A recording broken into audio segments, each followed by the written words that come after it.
व्यासपीठावरती उपस्थित असलेले मंत्री दीपकजी केसरकर, आमच्या म्हैसकर मॅडम आणि इथे जमलेल्या सर्व माझ्या मराठी बांधवांनो, भगिनींनो आणि मातांनो,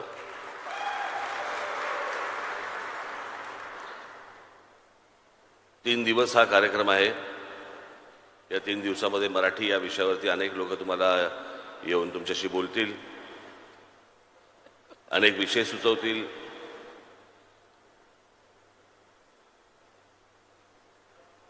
मराठीला पुढे कसं न्यायचं हे सांगतील।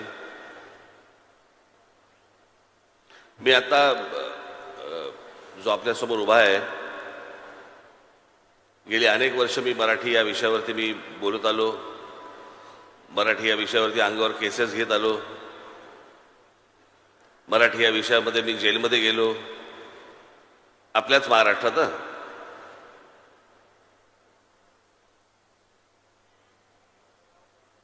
मी आता म्हैसकर मॅडमला तेच सांगत होतो, मी अत्यंत एक कडवट मराठी आहे।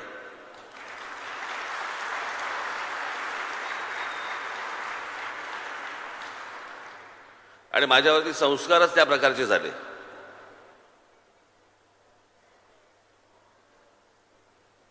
आजोबांचे पुस्तका रूपातनं झाले, बाळासाहेबांचे माझ्या वडिलांचे झाले, महाराष्ट्रातल्या इतक्या अनेक बुजुर्ग लोकांचे झाले। आणि महाराष्ट्र ही काय ताकद आहे ही जशी जशी मला समजत गेली तसा मी जास्तीत जास्त त्याच्या प्रेमात पडायला लागलो। मला आता जून महिन्यामध्ये मला अमेरिकेला बृहन महाराष्ट्र मंडळ अमेरिका यांनी मला आमंत्रित केलेलं आहे।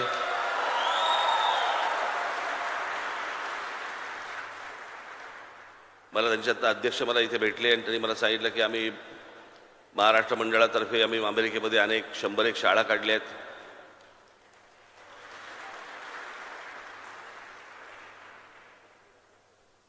महाराष्ट्रातल्या मराठी शाळा बंद होत असताना अमेरिकेमध्ये मराठी शाळा सुरू होतात, हे काही कमी आहे का?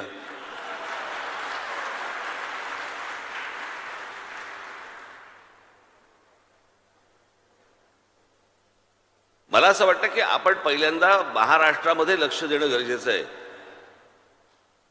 जगभरामध्ये मराठी माणूस पसरलेला आहे, वेगवेगळ्या देशांमध्ये गेलेला आहे, त्याबद्दल त्यांचं अभिनंदनच। जेवढा महाराष्ट्राचा विचार तुम्हाला इतर भाषांमध्ये आणि इतर लोकांमध्ये जेवढा तुम्हाला नेता येईल, पसरवता येईल आणि आपण किती श्रीमंत आहोत हे सांगता येईल हे कमीच। परंतु महाराष्ट्रामध्ये, महाराष्ट्राच्या शहरांमध्ये आज मराठी सोडून ज्या वेळेला मला कानावरती हिंदी ज्या वेळेला यायला लागते त्यावेळेला त्रास व्हायला लागतो। भाषेला विरोध नाही, भाषा उत्तम, पण हिंदी ही आमची राष्ट्रभाषा नव्हे। जशी मराठी भाषा आहे, जशी तमिळ भाषा आहे, जशी गुजराती भाषा आहे, जशी तेलुगू भाषा आहे, जशी इतर भाषा आहे, तशी हिंदी ही एक भाषा आहे। या देशामध्ये राष्ट्रभाषेचा कधी निवाडा झालाच नाही। राष्ट्रभाषा म्हणून कुठचीही भाषा नेमली गेलीच नाही। केंद्र सरकार आणि राज्य सरकार यांच्यामधल्या फक्त कॉरेस्पॉन्डंटसाठी म्हणून इंग्रजी आणि हिंदी ही एवढीच भाषा ठेवली, पण हिंदी ही राष्ट्रभाषा नव्हे। हे ज्यावेळेला मी पहिल्यांदा बोललो, एक त्याला 15-20 वर्ष झाली, अनेक लोक माझ्या अंगावरती आले आणि मग जेव्हा अंगावरती आले त्याच्यानंतर मी त्यांना गुजरात हायकोर्टाचा त्यांना मी कागद समोर ठेवला।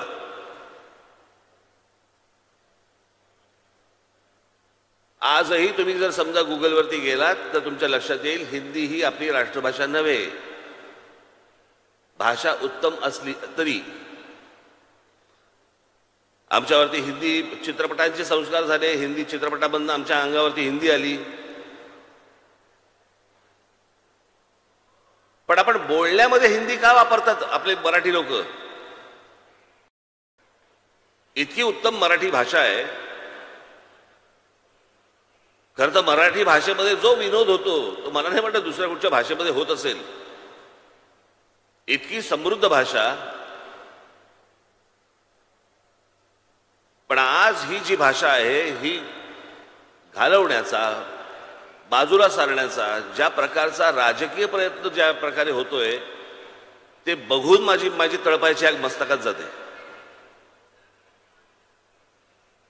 माझी दीपकजीला माझी विनंती आहे की महाराष्ट्रामधल्या जेवढ्या शाळा आहेत मराठी शाळा सोडून, ते काय ते नवीन लचांड आले ना, CBSE BBSE काय काय काय काय काय काय गोष्टी आल्यात नवीन, याच्या पहिलीपासून 10वी पर्यंत पहिली मराठी कंपल्सरी करा तुम्ही.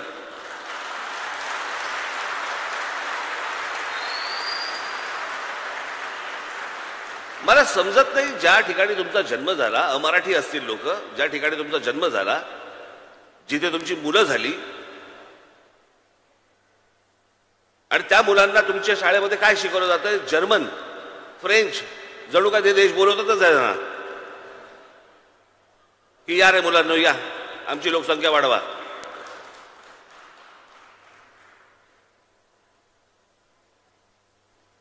जर्मन शिकायचे जर्मन शिका, फ्रेंच शिकायची फ्रेंच शिका, चायनीज शिकायचे चायनीज शिका, खूप भाषा शिका, पण जिथे राहताय तिथली स्थानिक मातृभाषा तर शिका पहिली.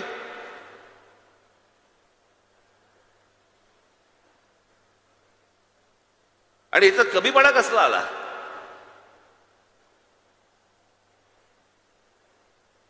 मराठी बद्दल बोलल्यानंतर तुम्ही लगेच कोणतरी म्हणणार की हे संकुचित आहेत. कशासाठी संकुचितपणा? या देशाच्या पंतप्रधानांना जर समजा त्यांच्या भाषेबद्दल वाटतं, त्यांच्या राज्याबद्दल वाटतं,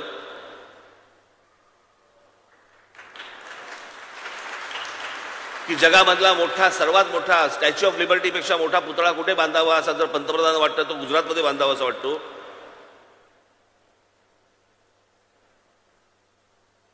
कुठची सिटी आता बांधतायत ते? स्मार्ट काय नाही, कुठची city? Gift city. Gift city जर आमच्या पंतप्रधानांना समजा असं वाटत आहे की बाबा ती गुजरातमध्ये बांधावी, महाराष्ट्रात नको, तामिळनाडूमध्ये नको, बंगालमध्ये नको, अजून कुठे नको, हिऱ्यांचा व्यापार आपल्याला त्यांना असं वाटतं की बाबा गुजरातमध्ये न्यावा असं वाटतोय, न्यावा त्यांनी. माझं असं म्हणणं आहे की पंतप्रधानांना स्वतःच्या राज्याबद्दल जर समजा प्रेम लपवता येत नसेल, तुम्ही आम्ही का लपवतोय?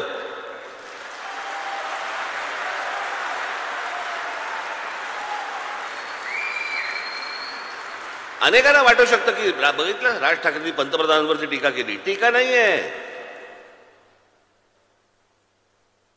जो मूळ माणूस आतला आहे त्याला प्रत्येकाला आपल्या राज्याबद्दल, आपल्या माणसांबद्दल, आपल्या भाषेबद्दल प्रेम आहे. तुम्ही का लपवताय?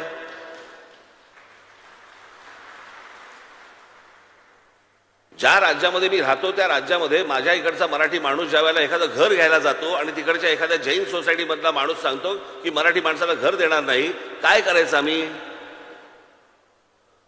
तामिळनाडूमध्ये करून दाखवा, पश्चिम बंगालमध्ये करून दाखवा, असं गुजरातमध्ये करून दाखवा, आसाममध्ये करून दाखवा, आंध्र प्रदेशमध्ये करून दाखवा, केरळामध्ये करून दाखवा की तिकडच्या स्थानिक माणसाला घर दिलं जात नाही, पैसे असून सुद्धा. हे महाराष्ट्रात का होतं? कारण आमचं बोटचेपे धोरण. आम्हीच पहिले मागे हटतो. बाबा नसेल जागा त्याच्याकडे, आता काय करणार? जाऊन दे, सोडून दे, दुसरी बिल्डिंग बघणं कशासाठी? जागा असताना, परवडत असताना कोणाला वाटतं, कोण म्हणतं की मराठी माणसाकडे पैसे नाही आहेत?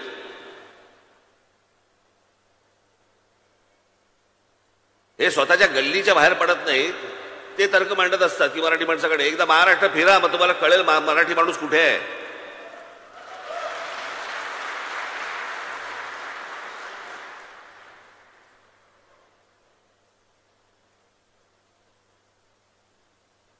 मी आज एवढंच सांगायला आलो की पहिलं आपण महाराष्ट्राकडे लक्ष देऊ. आज अनेक जण परदेशामधून इथे आलेले आहेत. आपलं सगळ्यांचं स्वागत. आपणही माझं कराल अशी अपेक्षा.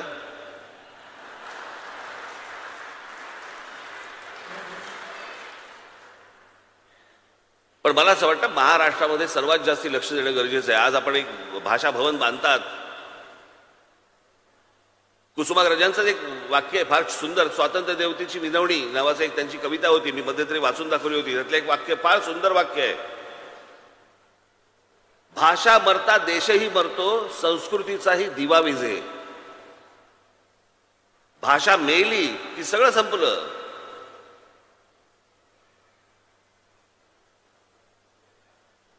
तुमची जेव्हा ओळख होते त्यावेळेला तुमची ओळख कोण होते, तुमची ओळख म्हणून कोण होते, कोण आहात तुम्ही. तुम्ही सांगता की मी महाराष्ट्राचा नागरिक आहे, माझी मराठी भाषा आहे. मराठी भाषा ही तुमची ओळख आहे, महाराष्ट्र ही तुमची ओळख आहे. ती ओळख आपण पुसून टाकतो. म्हणजे जर समजा तुम्ही युरोपमध्ये जर समजा गेलात, आज युरोपमधल्या देशांमध्ये जर समजा गेलात, महाराष्ट्राची लोकसंख्या पाहता, मराठी बोलणारी लोकसंख्या पाहता,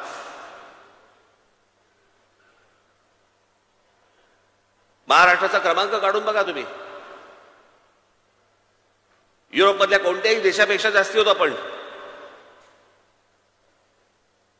प्रत्येक राज्य, प्रत्येक देश ही आपली भाषा जपत असतो, आपली माणसं जपत असतो. आज देशामधल्या, भारताच्या देशामध्ये प्रत्येक राज्य आपापली माणसं जपतात, आपली लोक जपतात, आपली भाषा जपतात. जा बंगालमध्ये बघा हिंदी बोलतात का, जा तामिळनाडूमध्ये बघा तुमच्याशी हिंदी बोलतात का, जा आंध्र प्रदेशमध्ये बघा तुमच्याशी दुसऱ्या भाषेत बोलतात का. आम्ही काय गोटे आहोत का घरंगळत जायला सारखे.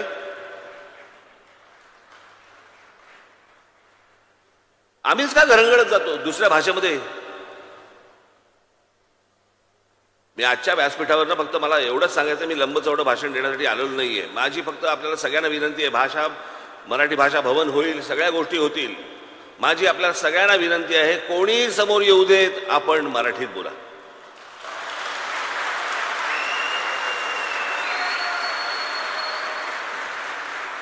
आपण समोरच्याला सवय लावा, तो स्वतःहून मराठीत बोलेल. ज्या वेळेला मी आंदोलन जेव्हा सुरू झालं, त्याच्यानंतर ह्या हिंदी चित्रपट सृष्टीमधल्या अनेक लोकांना कंठ फुटले मराठीचे आणि मराठी बोलायला लागले. म्हणजे मराठी येत होतं पण बोलत नव्हतात. माझं असं म्हणणं आहे की बरं, समोरचा मराठी बोलताना चुकला, हसू नका. आपण समोरचा मराठी बोलताना चुकलं तर आपण हसतो, त्याची चेष्टा करतो, म्हणून लोक समोरचे बोलायला पण जात नाही. चेष्टा करू नका, सुधरवा.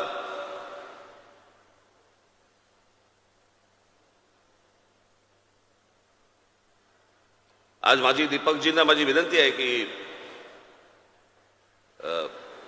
काय आज माईक समोर आल्यानंतर थोडंसं मला राजकारण बाजूला ठेवायला लागतात, काही गोष्टी बाजूला ठेवून बोलावं लागतं. त्यात सरकारचा कार्यक्रम आहे म्हटल्यानंतर अजून काही अजून गोष्टी बाजूला ठेवायला लागतात. हो, आपण एखाद्या पाहुण्याच्या घरी जावं आणि त्याचा उद्धार करावा, कशासाठी करायचं.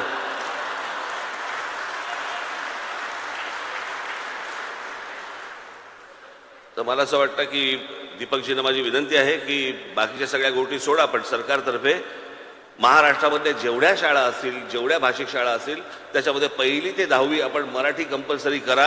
एवढे फक्त मराठीवरती शासनाने उपकार करावे, बाकी आम्ही सगळं बघून घ्यायला तयार आहोत.